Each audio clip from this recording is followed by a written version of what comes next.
So guys भले Liv Morgan आज world championship जीतने की कोशिश कर रही हूँ, बेकी लिंच को हराने की तैयारी कर रही हूँ। उनका पूरा प्लान हो कि वो एक वर्ल्ड चैंपियन बन जाए, लेकिन उनके जो फ्यूचर प्लान्स है ना, वो तो कहीं और ही जाकर सेट हो रहे हैं। क्योंकि अभी हाल ही में एक इंटरव्यू देते हुए उन्होंने बताया कि यार देखो, अभी तो मैं फॉर्चुनेट हूँ कि मैं वो कर पा रही हूँ जो मैं हमेशा से करना चाहती थी, वो है रेसलिंग करना। पर तब क्या होगा जब मेरे रेसलिंग डेज एंड होने वाले होंगे। तो मैंने उसका प्लान पहले से ही सोच के रखा है। तो मेरा मन भी है कि मैं हॉलीवुड मूवीज और टीवी सीरियल्स के लिए ट्राई करूँ, और मैं ऐसा जरूर करूंगी। मेरा अगला स्टेप वही होने वाला है जब मैं अपने रेसलिंग बूट्स को लटका दूंगी पूरी तरीके से, जब शायद मैं रिटायर हो जाऊंगी। वैसे देखा जाए तो ऐसा हो भी सकता है। Liv Morgan movies and Hollywood के लिए कुछ नई नहीं है, वो already kill room and kill by Chucky जैसे प्रोजेक्ट पर काम कर चुकी हैं। तो लेट्स सी फ्यूचर उनके लिए क्या लेकर आता है। वैसे आप इस वीडियो को एंड तक पूरा देखना, क्योंकि अभी बहुत कुछ होने वाला है। एंड नाउ आप देख रहे हैं रेसलमैनिक्स एंड सब्सक्राइब करना तो बनता है। वेल, एल्बा फायर का नाम तो आपने सुना ही होगा। कैसी स्मैकडाउन टैग टीम डिवीजन में एक हॉरर फील लेकर आ जाती है। बट अभी हाल ही में उनके साथ एक ट्रेजेडी हो गई।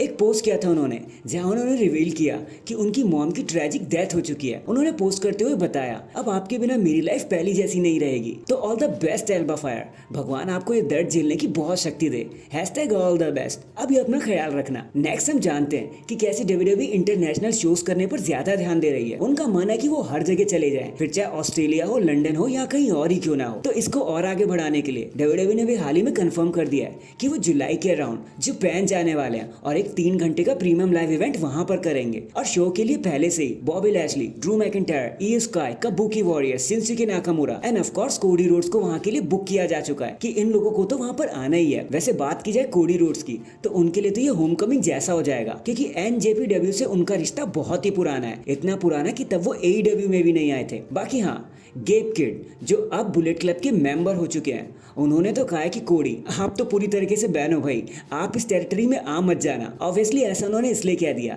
क्योंकि उन्हें अपनी और कोडी रोड्स की राइवलरी याद आ गई होगी।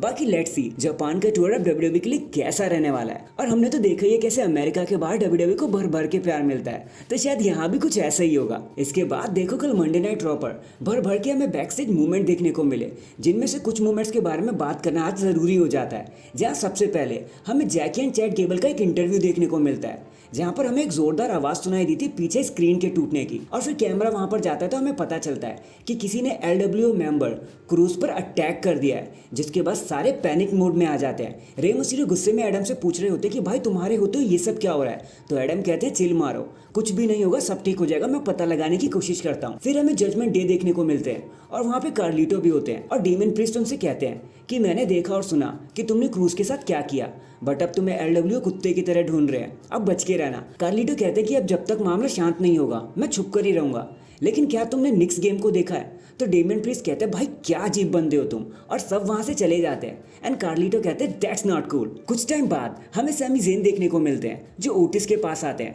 जिसके बाद ओटिस उनसे सॉरी कहते हैं कि आज के लिए सॉरी। तो सैमी ज़ेन कहते हैं कोई बात नहीं, मुझे पता है ये तुमने जानबूझकर नहीं किया, ये तुमने चैट गेबल के कहने पे किया। तुम अच्छे इंसान हो, लेकिन चैट गेबल बहुत बुरा है, तो तुम उसकी सुनना छोड़ दो।